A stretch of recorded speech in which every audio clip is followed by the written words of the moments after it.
Change can be scary. Most people go out of their way to avoid change, even if the grass is actually greener on the other side. That's why the doubters and naysayers will be left behind when crypto starts taking over the financial system. Have you ever stopped and thought to yourself, what is money?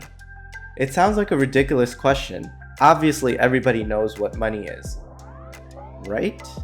Let's put it another way. What gives money value? Now that is an entirely different thing. Imagine you're going to a store to buy a drink.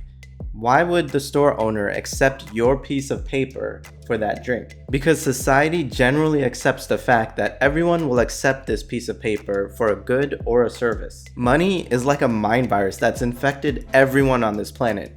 And just like a virus, it mutates and becomes more infectious. What I mean by that is cryptocurrency is the newest iteration of the money mind virus, and it's more contagious than anything we've seen before. Since the beginning of time, we've used money as a way to exchange IOUs. During our caveman years, our currency was denominated in food and reputation. The best hunters would have the most mates because they had the most food. The wisest elder was the wealthiest because he had the most knowledge. Amassing food or knowledge was the only way to move up the social hierarchy. After thousands of years, we stopped being a nomadic species. Why is that? We discovered farming.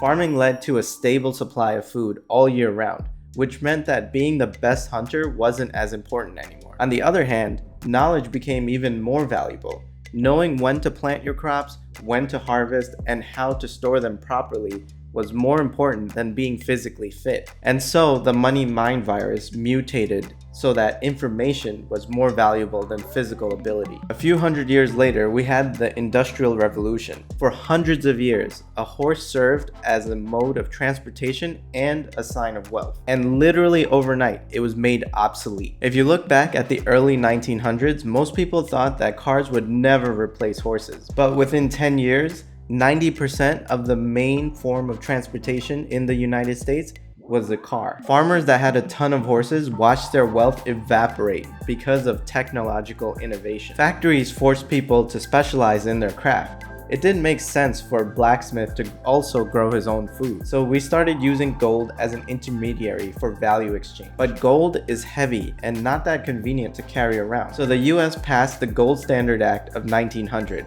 which established that gold was the only metal for redeeming paper currency. So within a very short period of time, the money mind virus mutated from horses to livestock to gold to just pieces of paper. Fast forward 200 years and we have the creation of the internet.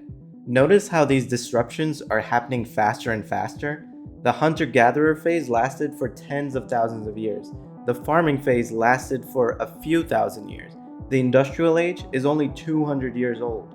And the information age is only 30 years old. 8 out of 10 of the largest companies in the world are tech companies that amass their fortunes because of the internet. How?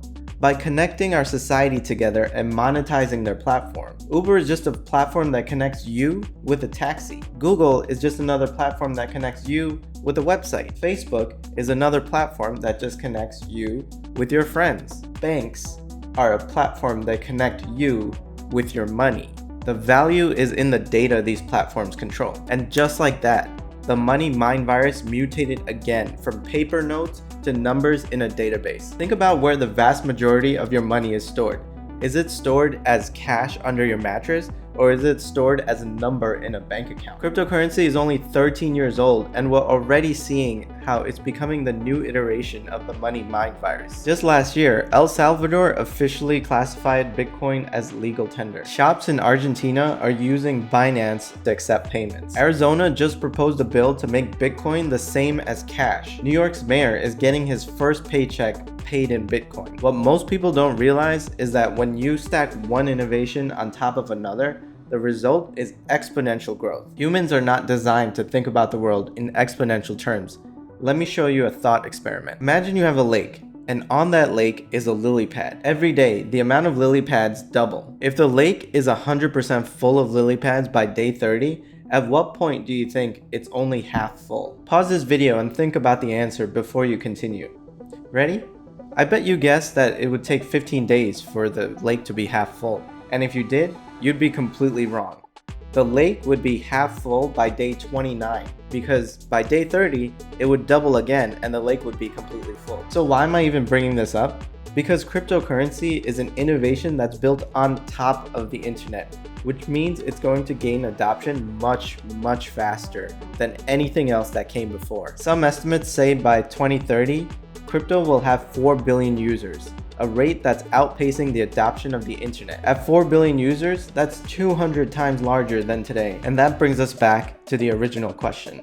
What is money? Well, that's up to you to decide.